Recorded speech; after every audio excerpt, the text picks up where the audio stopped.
Alors, bon matin tout le monde. Je vais me présenter étant donné que je vois beaucoup de visages nouveaux ici. Mon nom est Margarida Garcia, je suis la vice-doyenne à la recherche ici à la section de droit civil et il me fait vraiment plaisir de vous accueillir pour une autre conférence de notre cycle annuel de conférences dans laquelle nous avons le plaisir de nous entretenir avec Dr. Maria Steinberg qui nous arrive de la Suisse. Alors, non. De la Suède, pardon, de la Suède. Oui. On espère de la Suisse. D'ailleurs, le titre ne dément pas. C'est du suédois que je ne sais pas parler. Je voulais présenter son livre, mais je vais le laisser de loisir. Je voulais remercier ma collègue Catherine Lippel d'avoir pris cette initiative. C'est un atelier qui est fait en collaboration avec la chaire de recherche du Canada en droit de la santé et sécurité du travail et le Centre de recherche en droit politique et éthique de la santé. Donc, merci beaucoup Catherine pour cette initiative et je te cède la parole. Alors, bonjour tout le monde. Je vais présenter le Dr Steinberg sommairement. Dr Steinberg va présenter en anglais. Elle comprend le français, mais si vous avez des questions en français, moi je vais les traduire par la suite. Et je lui ai dit d'avance que j'étais... what I was going to say about you, I've already told you, so j'aime pas parler dans le dos des gens, là, mais disons que le Dr Steinberg, c'est une professeure à l'Université Örebro, à la faculté de droit en Suède, et c'est une des rares personnes en droit qui travaille sur les risques psychosociaux et le rôle des inspecteurs du travail. Moi, je travaille là-dessus. Il y a Richard Johnston en Australie qui travaille là-dessus. On est comme 4-5 professeurs de droit intéressés par ces questions-là. Alors, je suis très, très, très honorée de l'avoir ici parmi nous. Elle va être ici aujourd'hui et elle reste à Ottawa demain. Si jamais il y a des gens ici qui voudraient en savoir plus long, elle va être à notre centre au 603 King Edward jusqu'en fin de journée demain. Si vous avez des questions, des commentaires et tout ça. So, Dr. Örebro has a doctorate in law. Her doctorate in law... elle a un doctorat en droit et son doctorat porte sur le rôle des représentants à la prévention, donc syndicalistes, en matière de risques psychosociaux. Il est en suédois, mais si jamais vous êtes intéressé, puis vous avez des gens dans votre équipe qui peuvent vous aider, c'est très intéressant. C'est le seul doctorat en droit que je connais qui porte sur la prévention, risques psychosociaux, et le rôle des inspecteurs aussi. Parce qu'avant de faire son doctorat, elle était inspectrice du travail, spécialisée dans l'environnement du travail, risques psychosociaux au travail. So, I've introduced you. Ce qu'elle voulait que je dise aussi, c'est que, outre le fait que les professeurs de droit aient fait la formation aux syndicalistes qui interviennent dans les milieux de travail en prévention des risques psychosociaux. Plus de 1000, je pense qu'elle m'a dit que more than 1,000 you've trained? Is that 100,000? 100,000. Oh. So Denis, who is from PSAC, we need 100,000 safety reps in Canada, so I can train them. Right? Alors, sans plus tarder, je vais céder la parole.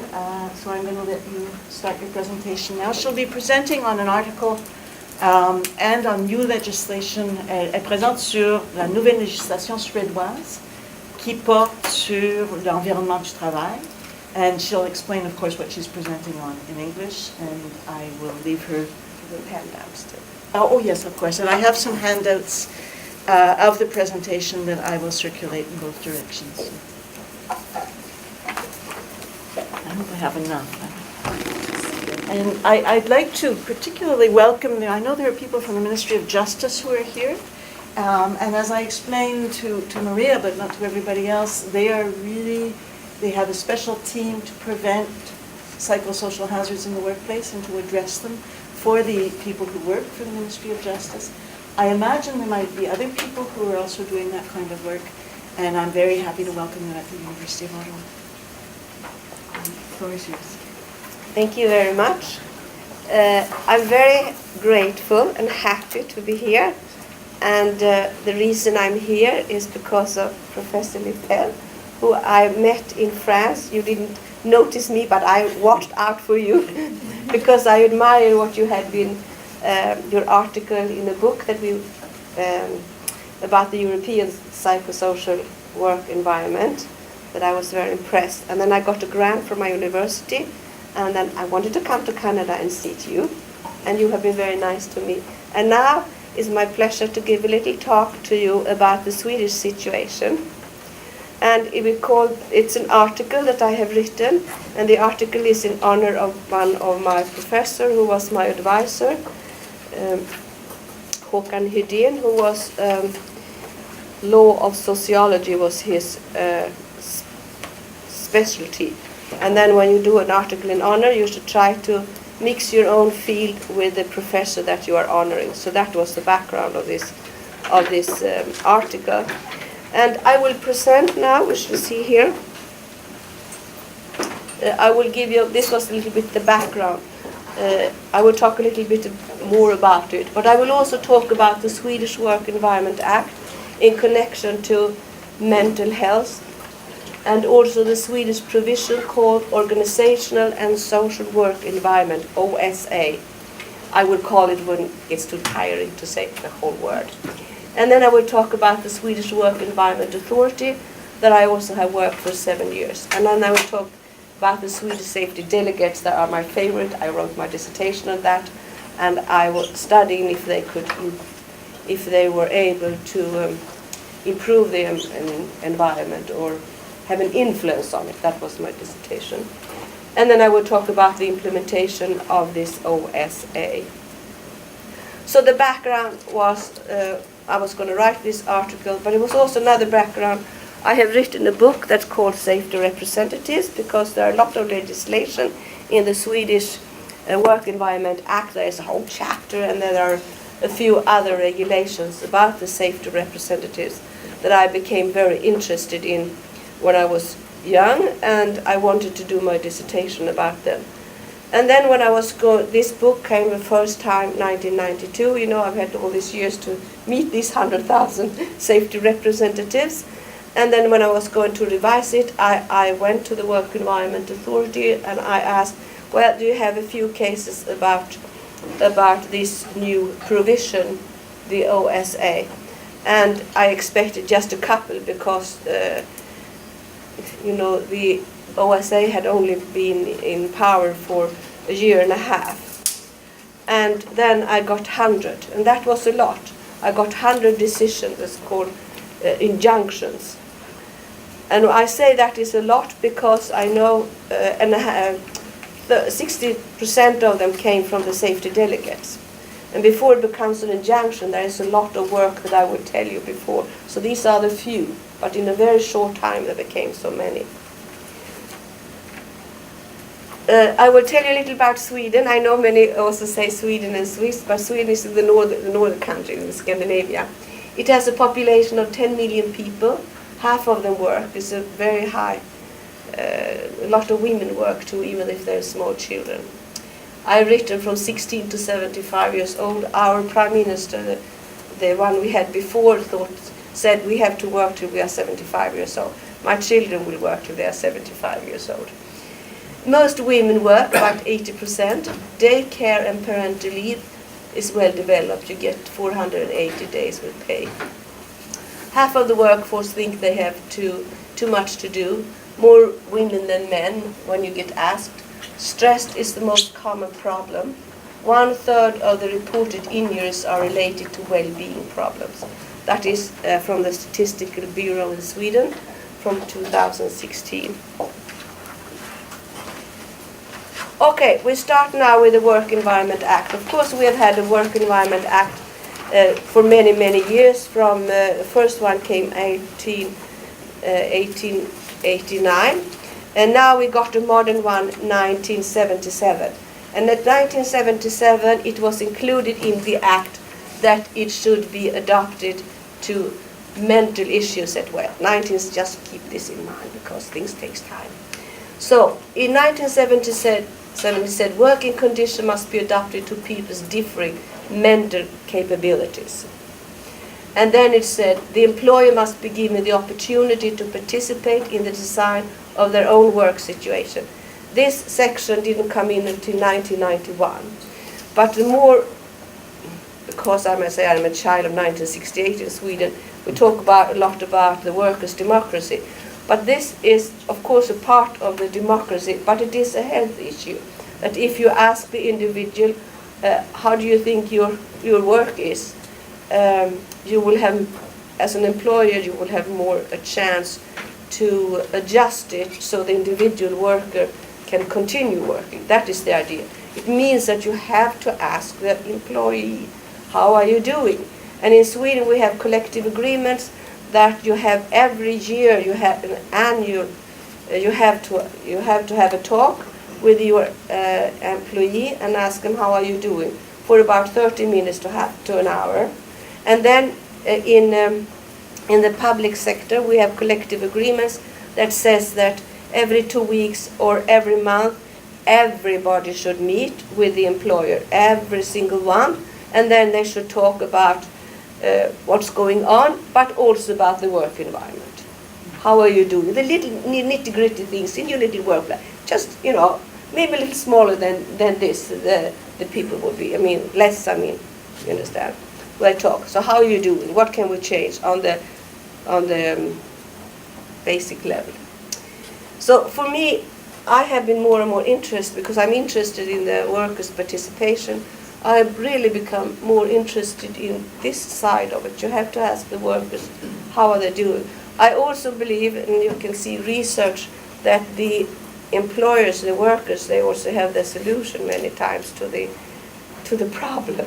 What can we do about it? And then they have good suggestions. There is research on this. Okay, the organizational work must be designed in such a way that the employee is not subjected to mental stress that may lead to illnesses. This is our legislation. The act is very general. It's called a general act, and it is complemented with what you're holding in your hand, a provision. So there are in Sweden there are about 70 provisions that the Work Environment Authority has issued, and this is one of them. I have to hold it in my hand so I can. So now we will come to the provision, and I started to work for the Work Environment Authority when I was 30, and now I'm the end of my work, and the whole life I've been hearing about this provision that never came. So it took 35 years, from 1977 or 78 till 2015 it took before we could decide this. Because in Sweden we think that if we make some of the provisions, a lot of them come from the European Union. You just have to do what they tell you. No discussion. Well, there are discussions. But this provision was our own. And when we make a provision, we want the trade unions, of course they agree because they pushed it. But we also want the employers' union to agree. And that took 35 years. And then they gave up. I don't know. There was so much proof. What they did in Sweden, the Work Environment Authority, they invited the employers' union or affiliations many times, and they had very good researchers telling them, this is very, very important, the mental issues. So they were brainwashed, in the end to understand this is a very important problem. So this is what happened. So I'm very happy about this provision finally came into force. It should prevent risk of ill health due to organization and social work environment. In the Act you have used mental capabilities, and you have also used the word mental stress. In Swedish it had been more the word psychosocial or psychological, but now in Sweden they decided to change this, the title. The title could have been psychological prevention or something, but they didn't want that. They said that we don't want to blame the individual, or you are so weak, you have a mental problem. We wanted to show that the provision is geared to the employer. You as an employer have to organize your work, so you adjust it to that everybody's a little bit different, even mentally. That was the idea. And then the social work environment too. So that was a very big step, I think, to do this, and important. Who does it cover? The employer and those who hire people are responsible. I was asked yesterday when I made a presentation if it was also subcontractors that was included in this. I could say indirectly, as a lawyer I could say indirectly, but not directly. I would say that. Okay, we have something called in Sweden systematic work environment management. I wonder, you have that too, don't you? Or something similar? Not in Quebec, but some of the English language provinces have risk assessments as part of their occupational health and safety legislation, but in Quebec we don't. No, okay. I'll give you a short. I think that's the best thing. That this is the best provision that the Swedish Work Environment Authority has issued. It is about that all Swedish employers have to make risk inventory, risk assessments, and then they have to write down on a piece of paper how are we going to improve it, and you have to write down who is going to be responsible for it, the date when it's going to be improved, and then you have to have a follow-up. And the safety delegates must be there too and be a part of it. I think the best thing is that not only the safety delegates should be part of this, systematic management, but also the workers themselves. Like when you have these meetings, you sit once a month or so, they could go through this as well. This it is like a sheet of paper you go through. You have all these questions and you go through it, and then you have to do an annual report. Every year the employer has to do that. So what they did, which I think was rather smart when they made this provision, as a researcher you always think you have to complain and be critical, and I will be critical too, but I waited 35 years for this provision. So I have to say it became better than I expected. I have to say that, even though I'm a researcher. So what they did, they said, well, the mental issues should be part of the regular daily risk inventories and assessments. You can change. That's just part of the work environment. And I think that was a smart idea of them. And now it says that all employees in Sweden have to get information about how the mental issues are working in a workplace. That means that in Sweden we have lots and lots of education for this. For example, it starts mostly with the person in the human resources department. They will go to courses, and then they will have to teach their employers, managers and all that. So it will be systematically. Of course, not everybody has done, but quite a few has been able to. Probably mostly in the bigger companies. That's where it's all started. Because there is a requirement that you have to have some kind of knowledge.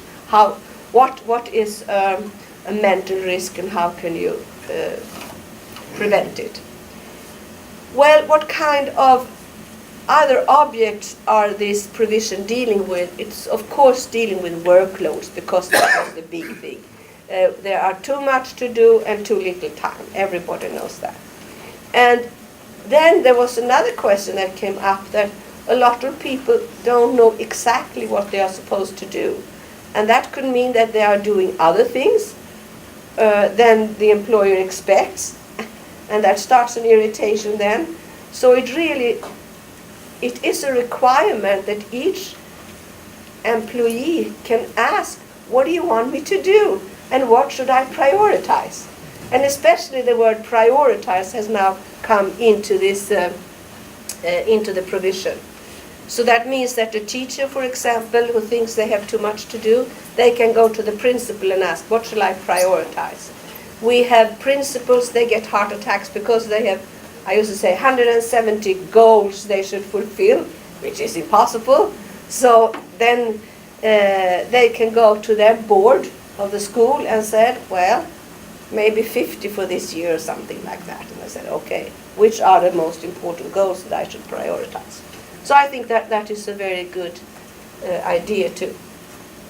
And then the employer have to consider work that is severely mentally stressful. And a lot of women work with other people, and working with other people can be very stressful because, students, pupils, I didn't mean that here, so I mean the young students, the pupils, the young, and people who are patients and in wards and elderly who needs to be taken care of. Many women words, as we say, with a third person, and that can be mentally stressful. So there is a special section for that too. And then, of course, working hours. In Sweden, we have a lot of collective agreements. We have a working hour act, but you can throw the act away, and then you can replace it with a collective agreement. But sometimes the collective agreements allows the individuals to work a little bit too long, and then the safety representative says no, no, no, no. And so it has become more of a work environment issue as well, because there's a big difference. Now I know you're lawyers here, because if it is a collective agreement, it will be taken care of the trade union, and we have a labor court. But if it is a work environmental problem, it will be taken care of by the safety representatives and the government and the work environment authority. So and I say it's going to be a conflict it's going to be a mess between these things. I can see that. So I never thought that this section would come in, but it does. So it'll be interesting. When I teach the safety representatives, I say this will be interesting. So if you get unfriendly with your trade union officer, that's because there is a crash between these laws, I think. And then we have victimization and harassment, which is, the work environment law is only preventive. Many people want to have some money. I have been victimized, I want some money. This law doesn't give you that. Of course, we have an anti-discrimination law, but that does not include I am hurting your dignity. And there is a trade union in Sweden who want to have a special law, a civil law, that says if somebody hurts my dignity at work, I should get compensation. We don't have that, and that is something we discuss. So the Work Environment Authority can only work forward, as I used to say. Now we should see this. Okay, the Work Environment Authority is a national authority for prevention of ill health and, of course, accident, but I just wrote this here. It makes inspections, it issues prohibitions and injunctions, and it can give the companies conditional fines.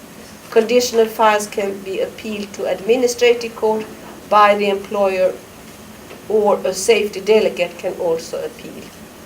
What I wanted to say is that what I have studied now is these here issue prohibitions, but there is a long way to go before, because the labor inspector to come and they make an inspection. They want to see, do you have this work environment management? Do you have that?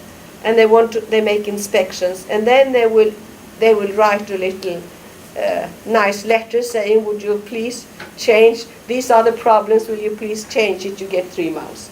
And if you haven't changed it after that, there will be a threat. You haven't changed it, these are the problems, we want you to change this, and if you don't do this, we will have a conditional fine. So there are 2 letters, then they are threatening. And then the third, so it's only the third one that I have, it becomes a prohibition with a conditional fine. So no, what I mean, it takes a little time before it comes to this. Okay, safety delegates, that's my interest of study. It has been for many years, but now I'm developing myself, getting to the psychosocial issues or mental.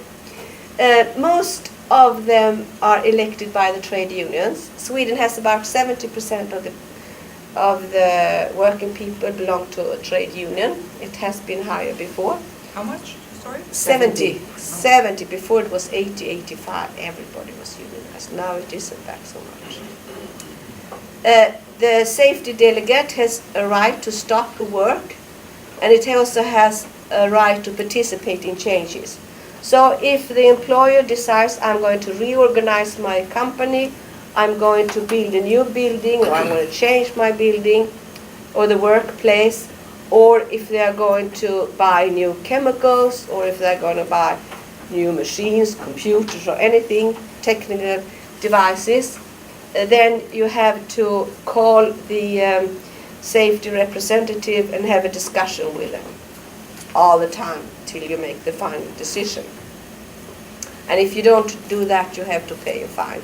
And one of the, or compensation, one of the compensation was 70,000 crowns, which is multiplied by 7, about $50,000. It's divided by 7? It's divided by 7. No, it is multiplied, isn't it? I don't know how much 7. crowns worth. $7. $7? No, $1 is 7. Okay, so 70,000 crowns is $10,000. Yeah. Yes. That's right. Yes, that's what it was. That's right, $10,000. Okay. Now we shall see. This, what is the most important here? This is what I have studied, because all safety delegate, according to ILO, has made a recommendation 1929, saying that every individual, if there is a problem at the workplace, they should be able to turn to the governmental agency that you have in each country. In Sweden, we gave this to the safety delegates in 1931, and this is a very strong right, I could say. So this is what I've studied. Has the right to turn to the Work Environment Authority and request a decision, because before they have to go to the employer. But this is what I've studied. Most of the time the authority will make an inspection, and in the end there can be an injunction. So can I just ask, the authority is clearly an external authority then? Yes, Okay. yes, that's right. They are an external authority, a governmental agency. And it's free of charge. You don't have, if you go there and request it, you don't have to pay. If you lose, you don't have to pay anything. You don't have to pay when you go to the administrative court either. Because with this injunction, if the or with this request, if the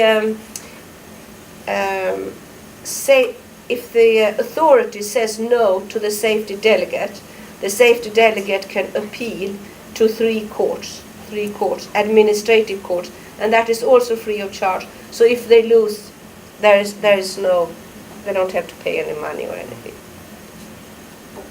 Now this is my study then. The results that was that I studied. I got 100 injunctions, and when I started to study them, which I didn't know, it was 62 of these came from the safety delegate. Of course, that made me happy. I was interested in the safety delegate, and I was very impressed. They were there right on now to show that we want to do something about this. It was also interesting because in Sweden we have a large public sector. Lots and lots of women work in the public sector, taking care of elderly. There are school teachers and hospitals. So it was the women's. This is a woman's provision in many ways. I could see that it was the women and the public sector who had been active. And of those I could see it was local municipalities, and especially working with elderly or in schools. There was 60% of those. And the regional government, it was 39%. If you say this is 100%, maybe percentage not so good. People working in the hospital, was only one governmental, one from the state who were representative. And then private sector, including churches, were 27%. Out of this, we had 73%. So that's what I found. So then I thought, aha, this is interesting. What did I find? I found that there was sometimes more than one safety delegate who turned to the Work Environment Authority. 84 delegates and 62 cases. And I think that's good, because if you work in a hospital, for example, there are many different trade unions. There are trade unions for the people who are working as wards, is that what it says? Taking care of, making the beds and Personal support. Personal support, yes. And cleaning a little bit too. And so they have very strong, they have a union, and then they have a union for the nurses, and then there can be unions for the doctors. So what happens is that if you felt stressed or something didn't work in one clinic or something, then the different safety delegates can go together and said, we don't think that this is so good, which is, I think, is a good idea. It's also so that you have local safety delegates and representatives, the same word, and then you have head representatives. So then, if you're smart, you take your head safety representatives and you come here and you help us. So therefore, there are more too. What was interesting to me, of course, was that most of them were women, 57 women, 23 men, and 4 I couldn't identify. I was studying, there are documents there from 5 to 15 pages, every document. So I was sitting trying to systematize it. When I did my other study in 1990, was my dissertation, I did equivalent study, but of course it was all the safety delegates who had used this section in the law. And then at that time it was mostly men who were interested. That was another study. Okay, anyway, most of them came from the blue-collar workers' unions and from the municipal workers' union, 23 of them. So I can see it is the public sector, but it is also a lot of women. What were the problems that they talked about? They talked about heavy workloads, lack of cooperation, victimization, working hours, lack of action plans, routines, risk inventories and assessments, priorities or lack of priorities, unclear work assignments. The employees had to find their own replacement if sick, lack of competence. And then you have the conditional fines that were from 25,000 to 200,000 Swedish crowns. The thing is that you don't really pay this. So what happens is that, as I explained before, when the Swedish employer get the first, like a nice little letter saying changes, most of them do it. They will change it. They don't, because all these injunctions are, everything is of course public, but the papers are more interested in these injunctions. So the companies don't want any bad publicity, so therefore they do it.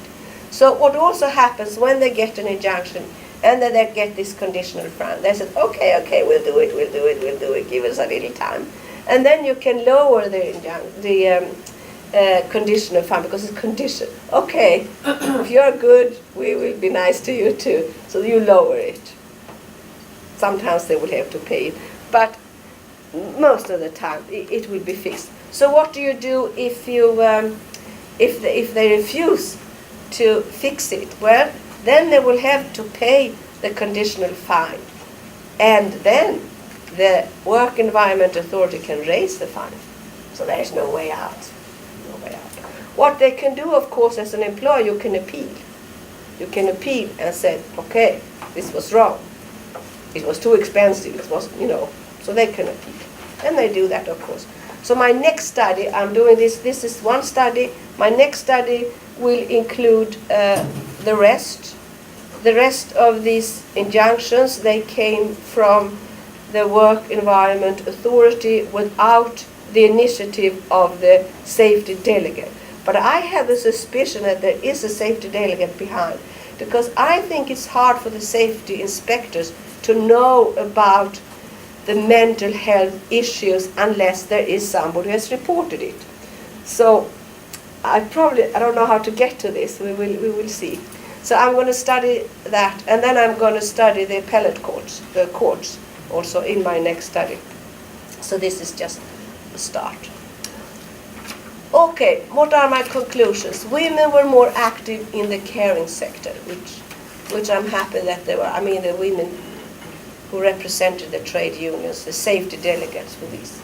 Noted problems, heavy workloads, lack of cooperation and victimization. The Work Environment Authority did support the safety delegates and they said clarity of work task was the most common demand. Action against victimization and workloads came seconds. I feel a little bit might have to go back to this. I don't know. This thing, clarity of work task. I wonder if the work environment authorities saw that as long as you know what to do, it's going to be okay. I think I have to dig into this little better to analyze it. My nice conclusion is it's a good start, but it's not so detailed. What I found, and the more I think, it's wonderful to come here because your head starts spinning because you get so many other questions, is that maybe the work environment authority, this is harsh to say, I can't prove, but I think so. They take the sections and they dump it in the injunction instead of making it a little bit more individualistic. I'm thinking if I go back, I might see this. Then you can defend and say, well, we are new now. We done our best. This is the first year we are working on it. Okay, but this needs to be discussed, I think. Okay, quick question. Action against victimization. Is there a remedy segment in the process that leads to any complaint around this? No. Okay. That is our weak point. The weak point, or this is only something I would like to discuss you more, is the difference between labor law can be very individualistic. You take one case, one person, and you go through. And this is more a collective. You say to the employer, you haven't done your job, you have to do it. It's more a collective request. But as there is a big discussion that we are lacking this individual remedy, yes, that is the discussion in Sweden. So yes, I'm going to open for Yes, questions yes, in a second. yes, I want to yes. thank you, first of all, for that. Fantastic, and I'm sure there's lots of questions for people who came in late, and also because I didn't say it probably in either language.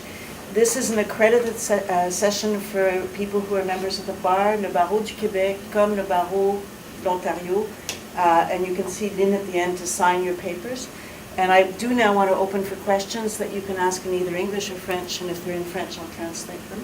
And there was a first question right here. Thank you. Sort of dovetailing on my colleague's question here, and going back to the start of the discussion about private sector in Sweden mandating a 30-minute meeting every year with the employer or every 2 weeks in the public sector and unionized sectors. How does the system overcome individual barriers like stigma or sense of shame or fear of reprisals if you say, I feel like my manager, and maybe all my colleagues feel like our manager is, a horrendous bully, Yes. or I'm dealing with some deep personal issues or substance abuse? How do they actually scratch beyond the surface of somebody saying, everything's fine? That is, of course, a problem. There are two things. If you say that this meeting that you have every other week, you don't take up individual things there. I don't think it will be. You have to frame it not as I'm angry at the employer or something. You have to frame it that this is something wrong in the organization. That is how you think that the organization doesn't really work. Can we change it? So they have to learn how to change that. The one who get to know about the individual things, that could be the safety delegate. You go to them and you talk about it, and then then they could tell the safety delegate to be quiet, and then they are not allowed to put forward this. But of course, the safety delegate thinks in the same what I'm going to do about this. A couple of months later, you can see if you can initiate something. I'm thinking about something. The Me Too movement is of course big in Sweden too.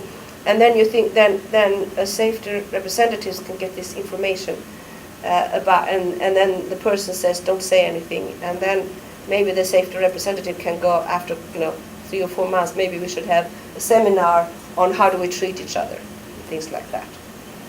So and of course when it comes to the individual that you talk to them every year, it depends. You can't go to your own employer and say, I don't like you. You have to say, you have to be careful with that.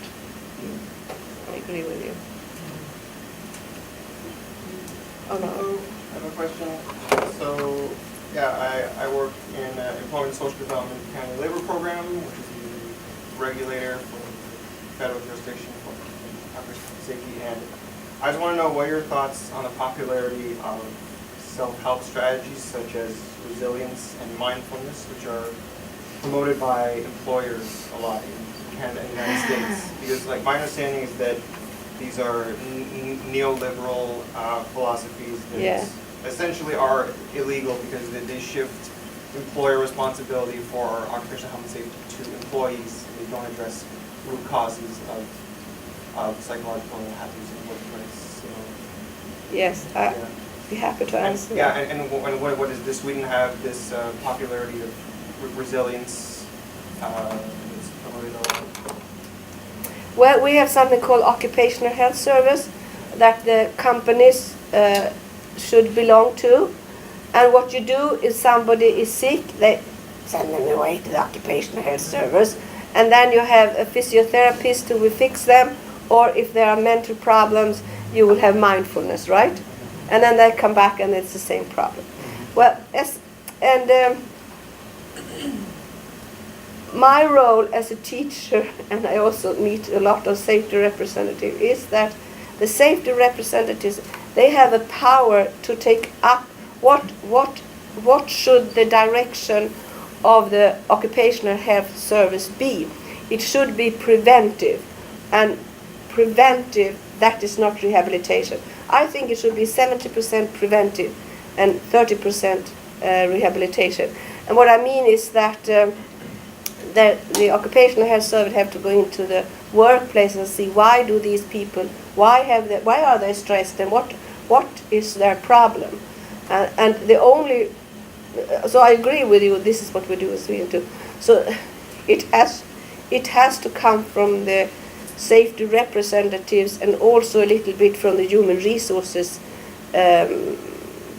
part, because the employees, when you get sick, you just want help. You don't think about it that in that way so much. I was thinking another thing that you talked about, surveillance. Is we do surveillances maybe once a year. So how do you feel? Can you do this and things like that? But I'm also very irritated at those things. That I agree with you. Yeah. Is there something that could be done to promote, more of a preventative approach rather than resilience? Well, no. What is resilience? What does that mean now again? Resilience. Resilience, toughen up.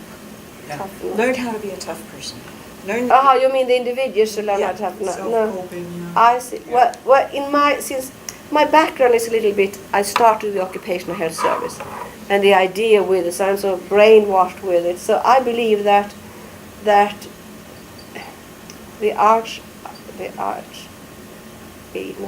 Human Resource Department and the Safety Delegate, they have to push harder that you should work more preventive. The money you have to work more preventive and not so much individualistic with those things that you are talking about. All of that is needed too. Thank you. So I have Denis and then Lynn. So I'm Denis Saint-Jean. I work for the Public Service Alliance of Canada, and I sat on the technical committee that drafted the national standard on psychological health and safety. So thank you for this presentation. There's quite a few distinctions I see between the different jurisdictions. Yes. One of which is you made a reference to a right to stop work and Yes. actually participate in the change. Yes. If I try to transfer that into Canadian reality, I don't think you're referring to the right to refuse dangerous work. I think it's Yes. a separate process, because for us it's two requirements. One is to meet the requirement of danger, which is a very high threshold if you're going to exercise your right to refuse dangerous work, versus doing a risk assessment, which is a much lower scale as far as the legal challenge that you need to meet to actually exercise that right. So is there a distinction in Sweden between the two? Well, the safety delegate has a right, of course the individual has a right to stop their work too. And there will be no damage. I mean, they don't have to pay any money if they do the wrong thing. The safety delegate doesn't have to pay any money either if he or she does the wrong thing. So it has to have to be an immediate danger. Then you can stop the work. But since this was part of my dissertation, I know the legalities of it. What happens really? Nothing really happens to the safety delegate if you stop with a lower rate. Nothing will happen. Right. It has to be a little dangerous, and then you can stop it. And you're not allowed to have it in another, you don't like your employer, therefore you stop it. I don't think it is. No, anyway. But then we have something that if you are working in solitude, alone, if you're working alone, that is a danger in itself, then the safety delegate can stop the work if it is a danger. Not immediate danger, not serious danger, a danger, something. And then they can also stop the work if the employer has broken from a prohibition that the work environment had said, or or the employer has broken a prohibition that is a standard in the Work Environment Act or in the provisions. For example, in Sweden, you need, in order to work with asbestos, you need to have a permit. If you don't have this permit, they can stop the job.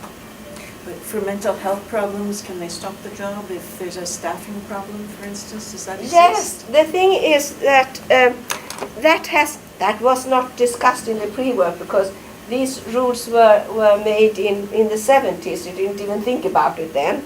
So today, I know there are stops because of people are not feeling so well. And so what do you do then? If either say that it's not meant that way. It's not meant. It's meant to use this regulation that I showed you here. So it is a little bit wrong. So when I teach, I have to say, don't do that, because you don't die immediately. So that is the wrong thing, and I have to say that. But if you do it, you always, if you have time, you should always go to the employer first and give them a chance. So it's really a threat. Most of the time, if you have time and stop at work, you go to the employer and says, if you don't do this, I'm going to stop the work. And then most of the time they will do it. If they don't do it and the safety representative stop the work and the employer doesn't like that, he or she will go to the Work Environment Authority. And what I think will happen, they will come make an investigation, and then they will say, they will start the whole procedure. Please change this, and if you don't change this, exactly the same as I showed on this regulation that I talked about. A few years back, I visited Lund. Oh, Hannah. And I was in a meeting with the counterpart, and she said, let's do tikka. Does it ring a bell? I'm not pronouncing it very Tikka? Tikka. The coffee break? Fika, yes, fika. And I said, what is tikka? She said, well, we all the employees stop Yes, in the afternoon yes, to have a coffee. Of and course. something sweet. And yes, just to see how everybody is doing. Yes, And, yes, way to socialize. yes. Wow, I was stunned. Because, and it's every day, if I'm not mistaken. Of course. It used to be every day. There is even collective agreements about it. Oh, yeah. Actually, I wanted to know if it was still being practiced. And also, how is it regarded, if so, by the employers? Because now the work environment is more competitive, more pressure. So is it still allowed? How is it seen, Well, if you work in the industry, it's a collective agreement. Okay. So they said that every 5 minutes you put them together, you get 15 minutes. So you can't do anything. You just do it. And the funniest thing is I teach a lot employers who from, global multinational companies. They come to me to learn about the Swedish work environment system. They come in the room and they said, well, can they fika can they, have coffee breaks the whole day, and can they be home for this paternity leave, when we're going to have a big important meeting, and they're very frustrated. And I says, don't touch the fika. You're going to get out rather quickly. What happened is, I agree with, it is like a meeting place and you can exchange. So I also think that it's, the employer also sees that you can give a little information if you want to. And, it's so embedded in the Swedish. I can say for myself, as a researcher now, I don't always have time, I realize, and I miss it. Sometimes the doctor students, they are good and say, Maria, come now, and then I have my fika. And that is one thing. But you know what? My employer, because we don't fika enough, they say every Tuesday morning, 9 o'clock, I will pay for the fika. So you just come and sit next to each other and talk to each other. Otherwise, we don't see each other. Mm-hmm. So the employer thinks it's important. It's a meeting place. How are you doing? You can exchange things and ask questions. But it's different when people come from the outside. So I'm not so sure that the employer thinks it's such a good idea to stop the fika, rather the opposite. Of course, you can't fika the whole day. Yeah. 15 minutes. Yes, is there any legislation as to what disability benefits would apply when one cannot function at all within his work environment due to mental problems? Like rehabilitation? Yeah, sickness insurance. Yeah, sickness. Yes, you have sickness insurance, and that can be for 70% of your income, I would think, or something like that. And then if you belong to the unions on both sides, you will get more compensation. Well, will it be within the collective bargaining Yes. agreement or Yes. legislation? Well, some of it is the Social Security is legislation, but then, for example, if it is a work injury, then you can get more money, and that is all the trade unions. They go together with the employer and they put money together. But when we pay our taxes, if I'm employed, I pay taxes. You pay for the Social Security as well. But if we have jobs and the person don't pay any taxes, then you don't have it. So sickness insurance is only Well, for the people who that pay is in? no, that is not true either. No, that's only the work compensation. That is not. Yeah. For having done That's work true. on That's rehabilitation and return yeah. to work in Yeah. Sweden, there's a new book that's just come out, Yeah. which I'll show you. But often the people who are specialized in return to work in Sweden don't even realize that there's workers' compensation, because everybody goes on sickness insurance. Yes. The top-up Yes. is there. Yes. It lasts for a long time. Yes. And then my doctoral and Yes. my postdocs, Yes. I say, and what does your workers' compensation system say? And they say, this is Christian Stahn, I don't know if you know him, and he says, I have to go back and study this. They're not Yeah. lawyers, right? So that the universal system is so good Yes, that I would people say don't bother so. going Yeah. to workers' Yeah. compensation for physical or mental problems, but they do, when as a non-lawyer, when he went back and asked, the answer is yes, there's workers' compensation, the benefits are slightly better. Yes. But Yes. even the sickness insurance that lasts for a long time. Yes. Do you have an idea? Well, it goes back. It changes all the time, depending on who is in power now. But it's supposed to be, for a year. Ours is 15 weeks, just in case you're wondering. Yeah. And that's EI.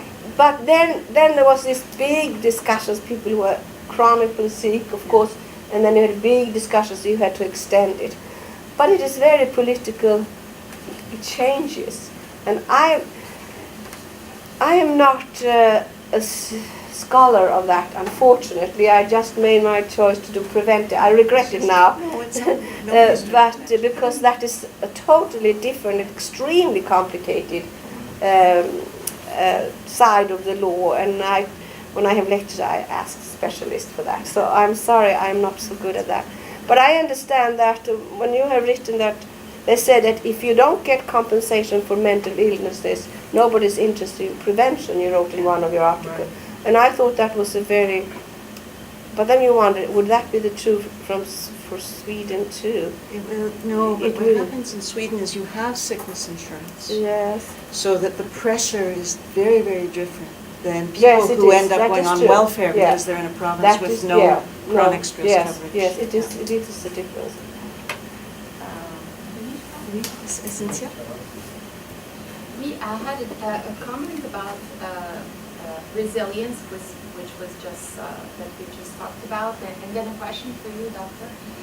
About resilience, I wanted to say resilience is really a concept that comes from physics, and it is a body's property to readapt after having suffered pressure of some kind. Yes. So its ability to sort of recover. Yeah. So when it comes to psychological resilience, really it's the individual's ability to recover or sustain different risk factors. Yes.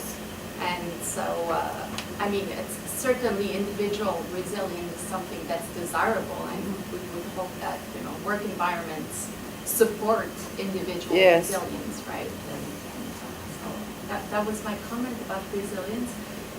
I was wondering how mental health, how comprehensive is the definition of mental health in the profession? Well, there is a different definitions. If you say the act itself is very wide. We in Sweden we read the pre-work. What have they written there? It's everything that will influence you. They don't make any, differentiations. And then there is definitions about demands of the work, victimization, unhealthy work, close organization, work environment, resources of the work. There isn't, even if I'm a lawyer, it's rather wide, but it never really comes to litigation, to individuals having to deal with this, except from it could be when it comes to compensation. So the Work Environment Authority, they can be rather broad. They don't deal with, is this inside or outside the framework, I think. If somebody complains and feels sick, so okay. I'm saying this in a very broad sense. I think we are not so good at, sometimes we don't even have definitions that are so broad, but now of course we have definitions here. I haven't seen any in the cases that I studied that they would say, no, this doesn't include, doesn't include something that. But then we have criminal cases. We have one criminal case was one person who committed suicide, and there the court and we have something called work environment crime, and there were the boss of the social worker and another person, they were accused of this work environment crime, and it was their fault that this person committed suicide. And the lower court said that they had it was a local municipality, they had broken 7 laws, you could see this law, and this paragraph and all that. And they put them all together, and the judge said, it was their fault. But then they appealed, and then the appellate court did something that I think was wrong. They said, okay, these 7 things they had broken, they took each one of them and said, this is not enough. Number 2, it's not enough. It's bad, you have broken these laws, but it's not bad enough. But I think that is totally wrong. Because I think if they went to the pre-work, it really says everything. What do you mean the pre-work? When we make, you call it white paper or blue paper. Okay. When we make a law. Yes. When we make les travaux préparatoires. Yes. That is what we study when the court they have to study the statutes and the pre-work and the cases. So what says in the pre-work then, that is very important. And it says, put it all together and see how it is. So that could be chemicals as well, That could be anything. Put it together. But the appellate court didn't say that, and it was appealed to the High Court, and they didn't take it. but it's just a matter of they didn't dare to do it yet. Just une parenthèse, just to present, in terms of your question, because this is a prevention legislation, they have very detailed descriptions of psychosocial hazards, but you don't have to have somebody who is ill for this law to apply. No. So that's why mental health is not defined in this law. It would be in the compensation.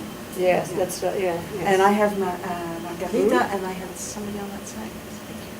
But coming back to resilience and your comment on mindfulness and prevention, I think that's an interesting topic, and I was wondering, so the other day I was at a colleague's place, and she has a son who's 10 years old, and I said, "Oh, how was school? What was your favorite thing today?" And he said, "Oh, my favorite thing is always meditation. We started the meditation, and I love it." So these are some activities. Of course, we can call it liberal in saying it's shifting the responsibility, but there's a lot of research doing on this topic now about employees offering this kind of thing. Yes. Not as a replacement for regulation or responsibility, of course, but as a choice for employees that see a lot of benefits. Yes. So, but you seem to agree with the comment. Well, I can develop it a little bit more. I can see a trend that the employer like to shovel it over to the individuals and their private life. I think you should exercise more on your private time, and I think you should lose weight on your private time. You should do this. You should be this perfect person, otherwise we don't want you. Well, we can pay you a little bit for it sometimes, but you should take your private time. So it really means that if you're working, and if you're a policeman or you work in the fire department, male-dominated job, you can exercise on your working hours. They will pay for it. The employer will pay for it. But when it comes, for example, that I think about women working with elderly people and things like that, they expect these women to do it on their free time. And that is more, I can understand that it's good for you to exercise, lose weight and all those things, and what is it called? Mindfulness. I can understand it can be good, or meditation. I can understand that. But I can see the trend that you're shoveling it over, that you expect more and more to have these perfect persons.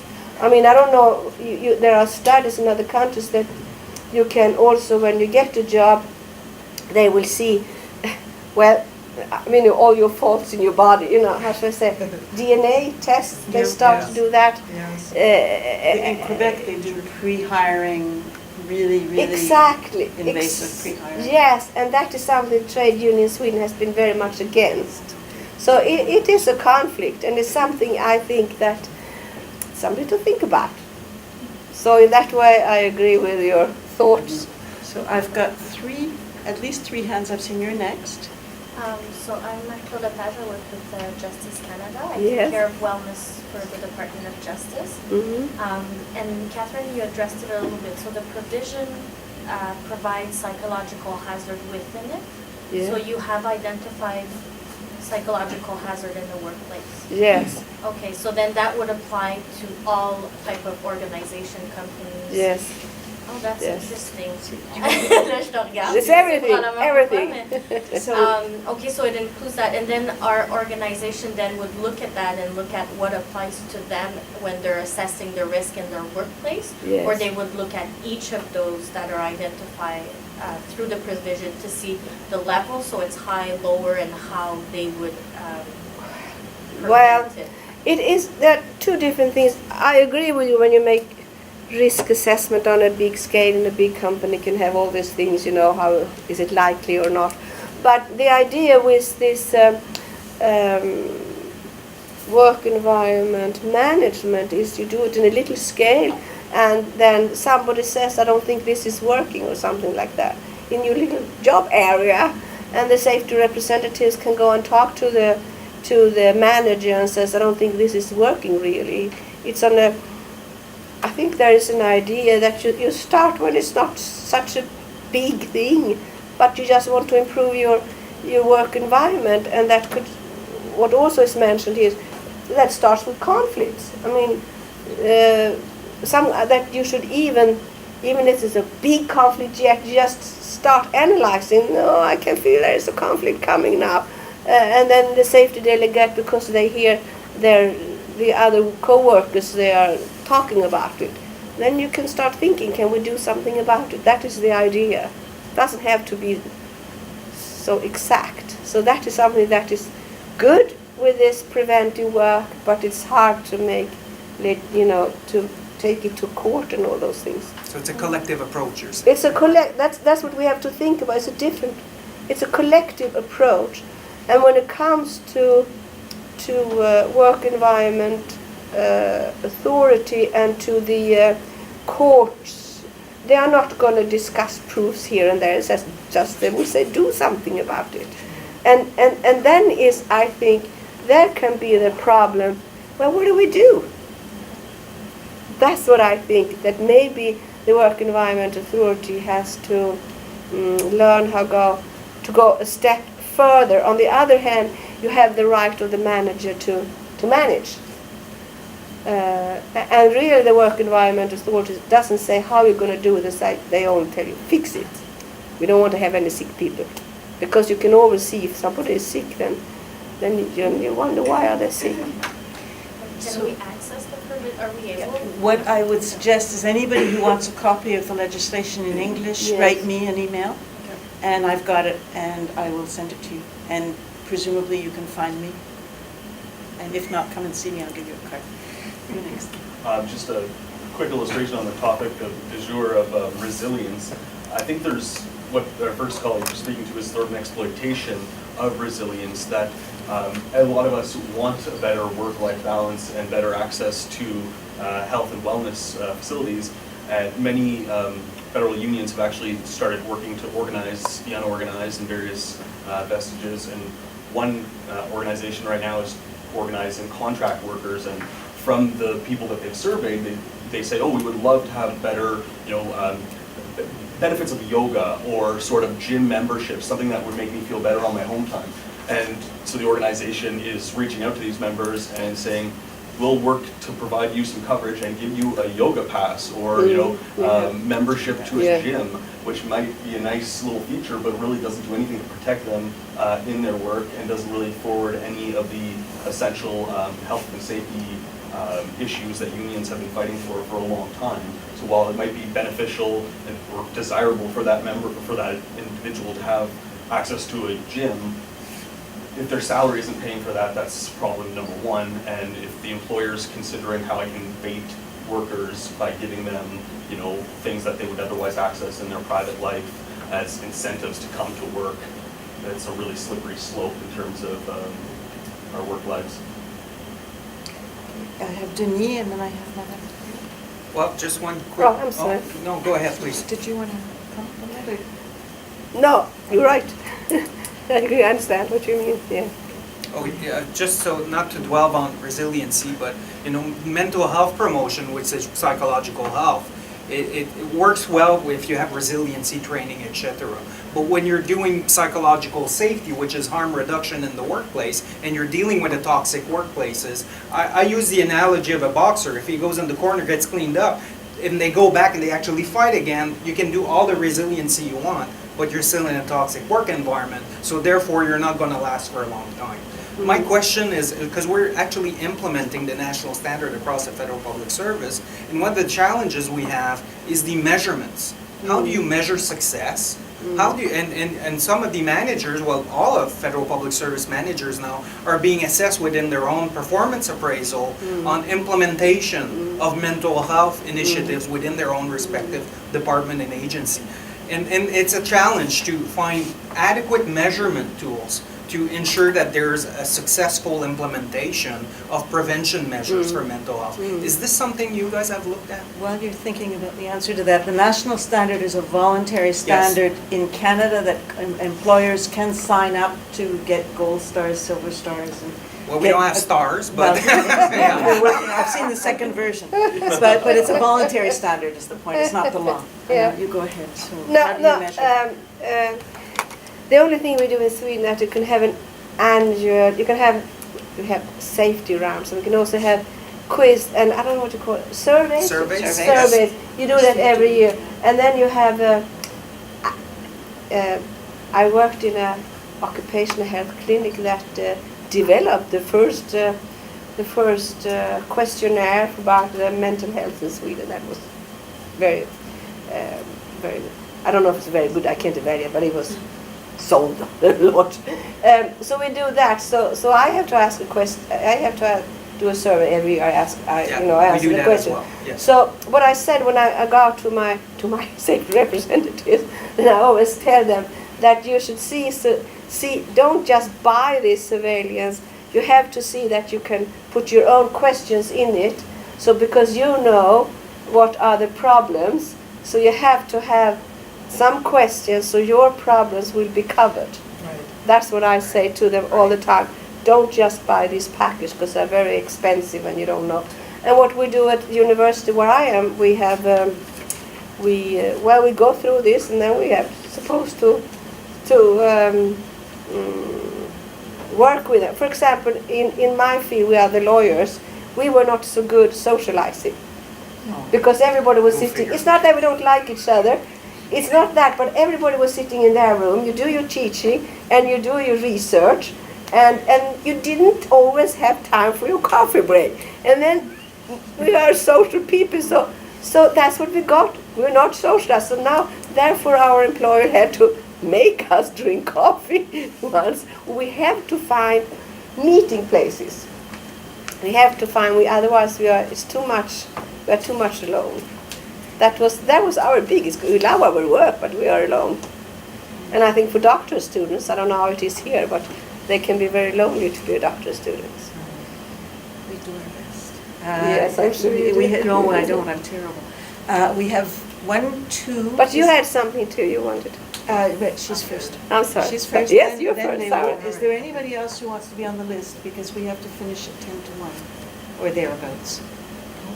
So please go ahead. All right, my name is Denise Giroux. I work with one of the public sector unions to the federal public service workers as well. And in part, answer to Denise's question, it seems to me that federal public service does do surveys, and harassment as an example, or victimization, is in record high numbers across many departments. In one of mine, it's 20%. It's 1 in 5 individuals feel harassed. It's very high. That's a lot, yes. And these surveys are not useful in drilling down. They're not interested in drilling down as to why and what is going on. They rely on individual complaints coming forward. Yes. I really love your approach, but there are other ways of measuring, the number of sick days lost to mental health. And we know insurance companies in Canada have seen almost 50% of claims being for long-term disability, chronic disease associated with work stresses often. So they don't want to look at that. On the resiliency issue, they don't even want to compensate mindfulness training. So even though there's an individual focus on you become stronger, the insurance companies, if you fail to do so when you're off for long-term, will not recognize mindfulness training. They want you to take pills, right? That's usually the answer to everything. So, it's a system that still hasn't at all got any kind of rational, solid foundation. When I saw your presentation, the focus on your collective efforts is so enviable, because our systems are called joint responsibility. But the joint responsibility is between primarily the individual employee and their employer. And the training is inadequate. Our delegates are often offered basic training, but there's no real encouragement to taking collective action or preventive efforts. Even incidents, when they occur, are rarely reported properly. So the system is really not functioning, in my opinion, very well. What I envy in your system is that culture that we're trying to attain, but that we're so slowly working towards here, and with great resistance. When you said that compensation and a remedy was not available, we have remedies. So we can file grievances, and I can negotiate settlements, including human rights settlements. But it takes years.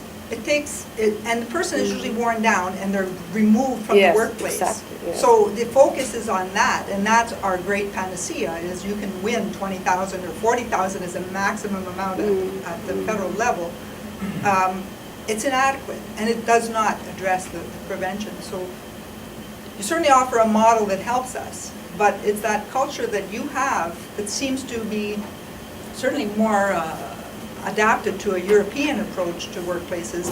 We're very much influenced by the American notions where rights are few and far between. And sick days, forget about it, parental leave, forget about it. We're better in Canada, but we're still pulled downward as opposed to being pulled upward towards your models at this stage. I think the psychological factors will help, but it's like pay equity or something. It's taking so slow, so much time. I don't see a really easy solution to it, but I just share that as a comment because I really envy that collective approach and the fact that your delegates recognize that it's a collective preventive approach, which ours are not really, I think, fully aware of. Okay, we have one more question. Yes, thank you for a comment. And you can maybe answer it again. Yes. Well, I'm not a lawyer, but I'm from the work environment field. So my point is always on prevention. And I can see how in this regulation, the work environment and the work organization is the focus. And we certainly miss that in a lot of the regulatory frameworks. So the work organization is by design, and we don't look at that generally. So that's very important. And I have a question regarding that. Sweden has been a lead in psychosocial research for many years, and I can see that behind this regulation. But was there another data that is important or that was important for this regulation to be placed? For example, were there an increment on mental health issues or stress-related issues that could force or put the... Well, I can answer in two questions. I saw when we because I have written articles about the historical development. I could see it was the trade union, the big trade union, the blue-collar workers' trade union started really in the 1970s, and they were stressed, and they could see that. But it's right, as you said, we can see now a big increase in persons that are home and sick because of their stress, and they are home much longer than if you have a physical problem, like I was in ergonomic back pain and things like that. So it costs a lot of money. And so it is. We see those figures all the time. And we also part of the European Union, and then you can see, they do prospects in the future, and then you can see how many millions of people also will feel depression because they are working too hard and there's too much pressure on them. So we follow the statistics, so you can see that. So thank you, Yes, Maria. thank you. I'm going to give the last word to yes. my colleague. Thank you so much, Dr. Steinberg, for a great presentation, vibrant discussion. Thank you all for coming, and we have a small gift for you to thank you for your generosity and your time with us. Merci.